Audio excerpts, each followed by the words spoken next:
तो पावन पर नवरात्रि के चौथे दिन देवी मंदिरों में श्रद्धालुओं की भीड़ उमड़ रही है। चौथे दिन मां कुष्मांडा माता की पूजा अर्चना की जा रही है। देश भर के मंदिरों और पंडालों में दर्शन के लिए भक्तों की भारी भीड़ उमड़ रही है। तो माता कुष्मांडा की उपासना करने से परिवार में खुशहाली आती है। इसके साथ साथ व्यक्ति को यश, बल और लंबी उम्र की भी प्राप्ति होती है। अपनी मंद मुस्कान से ब्रह्मांड उत्पन्न करने के कारण इन्हें मां कुष्मांडा के नाम से भी जाना जाता है। तो नवरात्रि में मां दुर्गा के 9 स्वरूपों की पूजा हो रही है। 9 दिन अलग अलग स्वरूपों में मां की आराधना से भक्तों की मनोकामनाएं पूरी भी होती हैं। तो शारदीय नवरात्रि का चौथा दिन है, शक्ति आराधना का पर्व।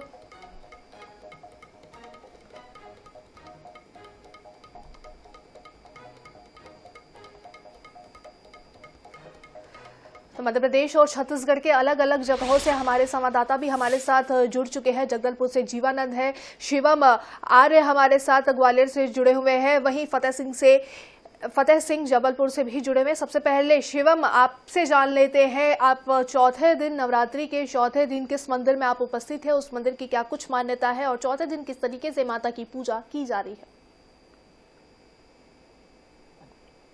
का चौथा दिन है और मैं इस समय पे ग्वालियर के स्थित गोले का मंदिर में केरा देवी का मंदिर है जो काफी प्रसिद्ध है। जो इनकी जो बड़ी जो मेन मंदिर है वो राजस्थानी करौली में बसा गया है, लेकिन उनका ये जो छोटा रूप है वो ग्वालियर गोले के मंदिर पे मौजूद है और मैं इसी समय यहाँ पे मंदिर में मौजूद हूँ। मैं आपको बता दूं, इस मंदिर को लगभग 70 साल हो गए हैं और ये मंदिर 70 साल पुराना बताया गया है। और यहाँ पर अपनी जो करौली माता की जो मूर्ति है वो यहाँ पर विराजमान हुई है। यहाँ पर मूर्ति की मान्यता है केवल जो नवजोड़ जो आते हैं वो यहाँ पर अपनी गोद भराई के लिए और सबसे ज्यादा इसमें जो बीमारियां होती हैं अंदरूनी, उसको लेकर यहाँ पर काफी ये मंदिर प्रसिद्ध है। और यहाँ पर लगभग अगर बात की नवरात्रि के अलावा सोमवार को लगभग यहाँ मेला लगता है और यहाँ पर नवरात्रि के टाइम पे जो आसपास के जो इलाके हैं, जो ग्रामीण क्षेत्र है, वो यहाँ पर आते हैं और माता रानी के दर्शन करके यहाँ पर अपनी मनोकामना पूरी करते हैं। तो सोनी गोद लिए जो भक्त है वो यहाँ पहुंचते हैं और संतान की प्राप्ति की कामना जो है वो यहाँ पर की जाती है। हमारे सहयोगी में बता रहे हैं जीवानंद हल्दर भी हमारे साथ जगदलपुर से जुड़े हुए हैं। जीवानंद, कौन से मंदिर में आज आप मौजूद हैं, किस तरह से माँ की आराधना हो रही है, कितना उत्साह भक्तों में आज है?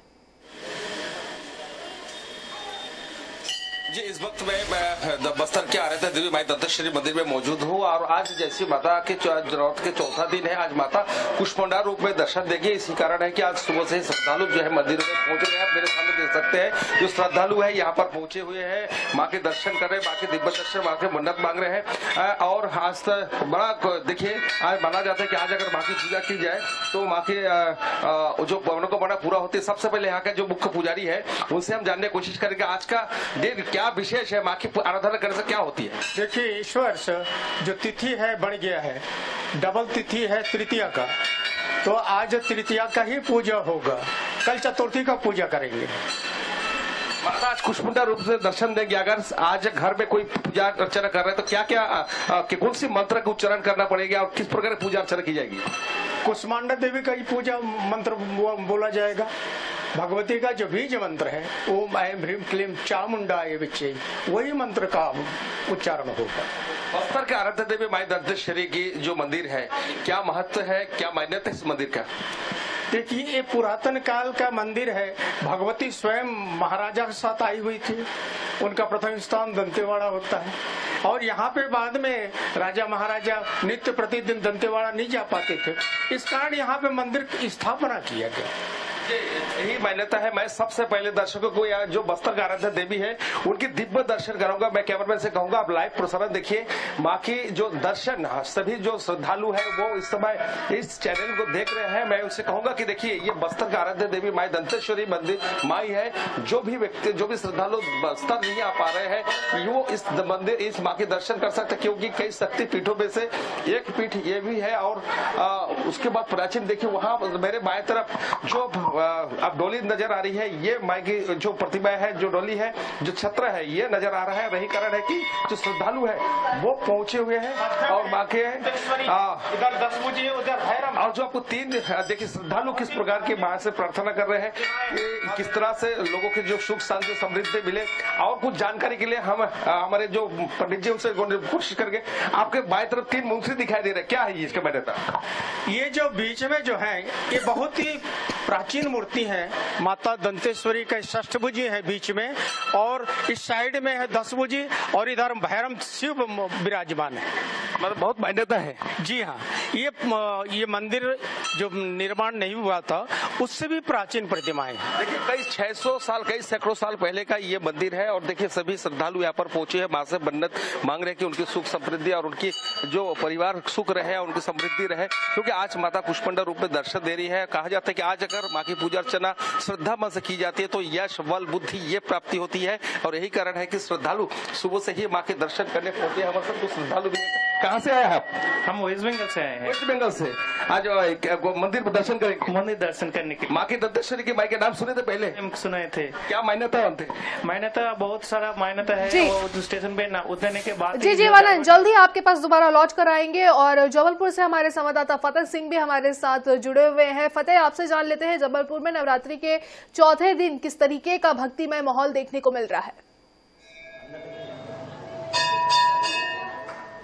जी बिल्कुल, आज ये नवरात्रि का चौथा दिन है और माता कुष्मांडा का यहाँ पर पूजा अर्चन किया जा रहा है। इस वक्त हम मौजूद हैं जबलपुर के कैंट क्षेत्र की सिद्धपीठ काली मंदिर में, जहाँ पर जो माँ काली है, यहाँ पर सैकड़ों की संख्या में जो भक्त हैं वो यहाँ पर पहुंचे हुए हैं। और तस्वीरें देखिए, ये महाकाली की जो मूर्ति है, इनका एक यहाँ लंबा इतिहास यहाँ पर जुड़ा हुआ है। साथ ही जो भक्त लोग हैं वो यहाँ पर पूजा अर्चना कर रहे हैं, और साथ ही आप तस्वीरें देखिए कि किस तरह जो आज चौथे दिन जो नर्मदा पूजन करने यहाँ पर महिलाएं आई हुई हैं, अपने हाथों में जो कलश है वो लेकर यहाँ पर पहुंची हुई हैं। हम यहाँ पर कुछ श्रद्धालुओं से बात करने की कोशिश करते हैं कि वो यहाँ, भाई साहब कहाँ से आए हैं आप और क्या मान्यता है इस मंदिर की? मैं यहाँ सदर पे ही रहता हूँ, और यहाँ देखा कि काफी प्राचीन मंदिर है, और इसमें माता रानी की अपनी अपनी श्रद्धाएं हैं, लेकिन जो भी यहाँ दिल से मांगो सारी मुरादें पूरी होती हैं।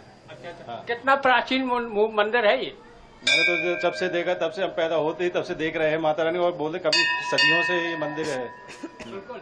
आप कब से आ रहे हैं यहाँ पर? हम यहाँ बहुत बचपन से आ रहे हैं। क्या देख रहे हैं आप? माता जी की बहुत प्रसिद्ध मंदिर है, पूरे कैंट में ये पहला मंदिर था माता। बिल्कुल, ये काफी समय से जो श्रद्धालु हैं वो यहाँ पर आ रहे हैं। हम यहाँ के जो मुख्य पुजारी हैं, हम उनसे भी बात करने की कोशिश करते हैं कि वो यहाँ पर किस तरह जो माता काली है उसकी यहाँ पूजा अर्चन की जा रही है। आप तस्वीरें देखिए, ये जो महिलाएं हैं किस तरह अपने हाथों में जल लेकर यहाँ पर पहुंची हैं, और ये काफी प्रसिद्ध काली मंदिर यहाँ सिद्धपीठ कहा जाता है। और यहाँ पर जो पुजारी हैं वो अभी यहाँ माता को श्रृंगार करने में यहाँ पर लगे हुए हैं। आप तस्वीरें देखिए, ये लाइव तस्वीरें हैं जो वो यहाँ पर पंडित जी यहाँ पर माता रानी का श्रृंगार और चुनरी यहाँ पर चढ़ा रहे हैं। हम यहाँ के जो मुख्य पुजारी हैं उनसे भी बात करने की कोशिश करेंगे, लेकिन वो अभी यहाँ पर है। बिल्कुल फतेह, हम तस्वीरें देख पा रहे हैं कि किस तरह से माता का भव्य अद्भुत श्रृंगार किया जा रहा है। और मध्य प्रदेश में जबलपुर में खासतौर से एक परंपरा भी है कि नवरात्रि में इस तरह से मां को जल अर्पण भी किया जाता है, और वही परंपरा का निर्वहन ये तमाम वो महिलाएं भी कर रही हैं। हमारे साथ शिवम आर्य भी जुड़े हुए हैं ग्वालियर से। शिवम, अगर संभव हो तो वो तस्वीरें दिखाइए, माता के दर्शन दिव्य स्वरूप के करवाइए, और श्रद्धालु अगर बात करना चाहते हैं उनसे भी बात करने की कोशिश कीजिए।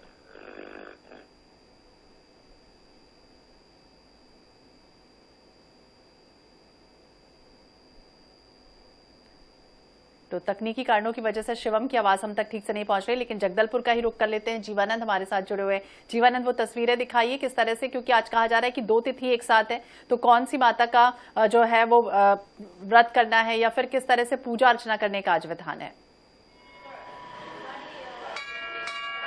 जी निश्चित रूप से देखिए, आज माता कुष्मांडा रूप में दर्शन दे रही है। मैं सबसे पहले देखिए श्रद्धालु है उनसे आप देख सकते हैं कि श्रद्धालु माँ की पूजा अर्चना कर रहे हैं, और इससे आज के बताया जाता है कि आज के दिन अगर पूजा अर्चना करेंगे तो कहीं ना कहीं बल बुद्धि और उसका यश प्राप्त होती है। और यही कारण है कि जो श्रद्धालु है वो यहाँ पर पहुंचे हैं। सबसे पहले आपने जो जिक्र किया है कि आज कौन सा मंत्र का जप करेंगे, तो हमारे साथ मुख्य पुजारी है, पूरे उनसे जानने की कोशिश करेंगे। और आज दर्शक जानना चाह रहे हैं कि आज माता कुष्मांडा रूप में जो पूजा हो रही है, कौन सी बीज मंत्र जप करना चाहिए ताकि उनकी माँ का एक बीज मंत्र है नव दुर्गा जितने दिनों को, ओम ऐम ह्रीम क्लीम चामुंडा यही विच्चय, ये बीज मंत्र है माता जी का।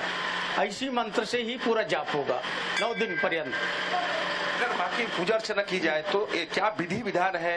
9 दिन तक किस प्रकार की उपासना करना चाहिए लोगों को? माता का पूजा विधि सरल है और माता का अगर घर में कोई पूजा करता है, कलश स्थापना करता है, कोई ब्राह्मण को बुलाए और विधि पूर्वक कलश स्थापना करें, नवग्रह मंडल की स्थापना करें। फिर भगवती का अगर प्रतिमा रखना है ठीक है, अगर ज्योति प्रज्वलित करना है तो ज्योति पूजन करके नित्य प्रतिदिन सुबह शाम उनका आरती पूजा करना चाहिए। मन शुद्धि होनी चाहिए। देखिए, आसन शुद्धि, मन और सब शरीर शुद्धि तो होता ही है, लेकिन मन भी शुद्ध होना चाहिए। भाववश्य भगवान, अब भाव के अनुसार ही उनका पूजा करेंगे तभी फल मिलेगा। कहते माँ दयालु है, कृपालु है। अब कोई संतान अगर कोई टूटी कुछ गलत काम तो माँ की किस प्रकार क्षमा करते होंगे? देखिए, इसलिए तो कहते हैं कि भाई कुपुत्रो जाए तो कुचिदपि कुमाता न भवति। पुत्र भले कुपुत्र हो सकता है लेकिन माता कुमाता नहीं होती, इसलिए माता सभी की मनोकामना पूर्ण करती है। ये है माता कभी कुमाता नहीं हो सकती। जगत माता, जगत जननी माँ दंतेश्वरी। आप मैं सबसे पहले उस माँ के दिव्य दर्शन कराऊंगा। देख सकते हैं कि ये बस्तर की आराध्य देवी है और इस देवी की मतलब कहा जाता है कि दंतेवाड़ा के दंतेश्वरी मंदिर यानी कई शक्ति पीठों में से एक शक्ति पीठ भी यहाँ है। सभी दर्शकों से मैं कहना चाहूंगा, देखिए बस्तर की आराध्य देवी है माँ दंतेश्वरी। इनकी दिव्य दर्शन करिए। लाइव प्रसारण है क्योंकि अभी तक के जो अभी पूजा अर्चना होती है, लोग जब दूर दराज देश विदेश से दर्शन करने पहुंचते हैं। बहुत ही मान्यता है, कई राजाओं के जमाने से ये हजारों साल पहले की ये मंदिर है और माता की पूजा के लिए पहुंचते हैं। और एक बात और जानने की मैं कोशिश करूंगा कि हमारे जो मुख्य पुजारी है, ये माता दंतेश्वरी की जो मंदिर है माता जी, ये किस प्रकार की बस्तर में प्रकट हुआ, थोड़ा सा हमारे दर्शक को जानेंगे। देखिए, जब राजा के साथ माता दंतेश्वरी प्रत्यक्ष रूप से आई हैं, उनके साथ वारंगल से माता आई है दंतेश्वरी और राजा के साथ आए। राजा ने कहा कि मेरे को राज्य चाहिए, तो माता ने कहा कि भाई तेरे को कितना राज्य चाहिए, मैं तुम्हारे साथ रहूंगी। तो माता ये भी शर्त रखती है, तुम अश्व पे बैठ के जितना दूर घूम सकोगे उतना दूर तुम्हारा राज्य होगा, लेकिन शर्त ये है तुम पीछे पलट करके नहीं देखना।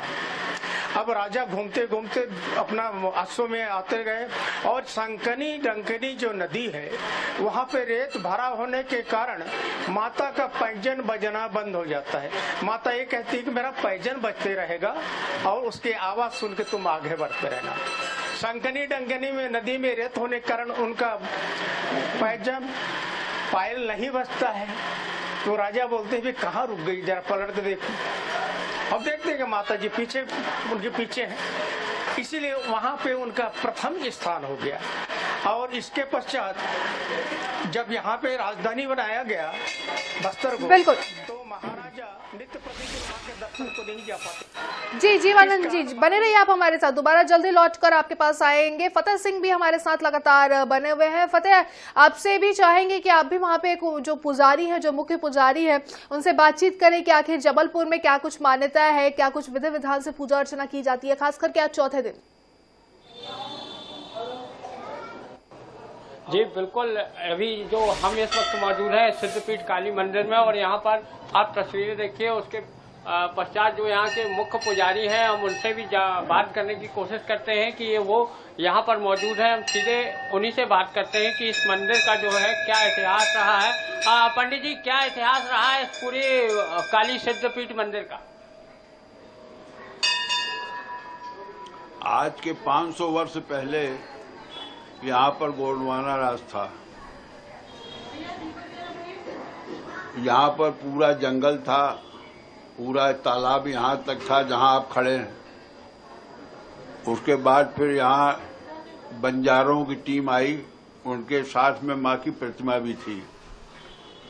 कुछ दिन निवास करने के बाद जब उन्होंने यहाँ से प्रस्थान करने का प्लान बनाया तो माँ की प्रतिमा जब उनने उठाया तो प्रतिमा नहीं उठी। उसके बाद फिर वो लोग हताश हो गए, रात को फिर रुके। तो जो लड़की थी उनकी, वो माँ की पूजन करती थी, रात को माँ ने उसको स्वप्न दिया कि हम अब यहीं रहेंगे, यहाँ से कहीं नहीं जाएंगे। वो लोग माँ को यहाँ रख के पूजा करके वो चले गए। उसके बाद जो यहाँ दूर दराज आसपास जो बस्ती थी, उन्होंने माँ की पूजा अर्चना शुरू की, मढ़िया बनी और उसके बाद फिर माँ का पूजन चलने लगा, धीरे धीरे विस्तार बढ़ा। आज आप जो देख रहे हैं मंदिर का ट्रस्ट बना, मंदिर का सब जो निर्माण कार्य चल रहा सब ट्रस्ट के द्वारा हुआ। एक मरतबा माँ के शरीर में पसीने का वो हुआ, लोगों ने बिल्कुल देखा। पंडित जी हमें बता रहे हैं कि किस तरह से यहाँ पर मंदिर का निर्माण हुआ, क्या इसकी पौराणिक कथा है। और दूसरी तरफ हमारे साथ अंजलि सिंह भी भोपाल से जुड़ गई। अंजलि, जिस तरह से बात करें, आज दोनों ही तिथियों में बड़ी विडंबना है और ये कह सकते हैं कंफ्यूजन है लोगों में। किस तरह से पूजा अर्चना हो रही है और क्या कुछ कहा जा रहा है, पंडित जी क्या कुछ कह रहे हैं, किस तरह से पूजा अर्चना करनी है आज? बिल्कुल निश्चित तौर पे देखा जा सकता है कि आज हम राजधानी भोपाल के काली मंदिर पर मौजूद है। या ये जो मंदिर है ये होशंगाबाद रोड पे स्थित है। यहाँ आप देख सकते हैं कि माता जी की प्रतिमा, बहुत ही सुंदर प्रतिमा यहाँ पर विराजित है। इसके अलावा माता जी की 5 अलग मूर्तियां हैं जो आप यहाँ पर देख सकते हैं। बड़ी ही महिमा है इस मंदिर की। आपको बता दें कि यहाँ जितने भी वाहन निकलते हैं वो यहाँ रुक कर माता जी के मूर्ति और जो मंदिर है यहाँ पर मत्था जरूर टेकते हैं, क्योंकि ऐसा माना जाता है कि माता जी जो है जो सफर है वो सुगम करती है। इसके अलावा हम देख सकते हैं कि एक अखंड ज्योति जो है हमेशा जलती ही रहती है। इसके अलावा अगर नवरात्रि की बात करें तो घट स्थापना भी की गई है। हम देख सकते हैं कि जवारे भी रखे गए हैं और बहुत ही मान्यता है इस मंदिर की। आप देख सकते हैं माता रानी की जो मूर्ति है वो बहुत बड़ी मूर्ति है और उसमें जो है उन्होंने चांदी का जो मुकुट पहना हुआ है। इसके अलावा 2 मूर्तियां और माता जी के अलग अलग रूपों की रखी हुई है। काली जी की अगर बात करें तो काली जी की छोटी मूर्ति भी यहाँ पर स्थापित की गई। इस मंदिर की बहुत मान्यता है। कहा जाता है कि यहाँ श्रद्धालु जो भी आता है वो कभी खाली हाथ नहीं जाता है। यहाँ कई श्रद्धालु हमारे साथ मौजूद है, हम उनसे भी बात करने की कोशिश करेंगे। हालांकि अभी माता जी की जो है पूजन हुई है तो अभी सभी भक्तों को आप देख सकते हैं कि भक्ति में लीन है। हालांकि आज नवरात्रि का चौथा दिन है। कुष्मांडा माता जी है जो है उनकी आराधना की जा रही है। कहा जाता है कि उनको सफेद कद्दू जो है बेहद प्रिय होता है, तो आज के दिन जो है सफेद कद्दू की खीर भी जो है वो बनाई जाती है और माता जी को दी जाती है और उपासना की जाती है। तो वही बिल्कुल अंजलि, तो जिस तरीके से आपने भी तस्वीरें हमें दिखाई, सारे लोग जो है भक्त जो है वो माता की पूजा अर्चना में पूरी तरीके से लीन है। अलग अलग मध्य प्रदेश और छत्तीसगढ़ के अलग अलग जगहों से हमारे साथ संवाददाता जुड़े हुए थे। जगदलपुर से जीवानंद जी थे, जबलपुर से फतेह सिंह, भोपाल से अंजलि और ग्वालियर से शिवम आर्य हमारे साथ जुड़े हुए थे। आप सभी का बहुत बहुत शुक्रिया। बहुत बहुत शुक्रिया आप सभी का। और ओम एम क्लीम चामुंडाय विच्चय नमः का जो बीज मंत्र है वो जाप कीजिए, निश्चित रूप से माता का आशीर्वाद मिलेगा, चूंकि पंडित जी यही कह रहे थे।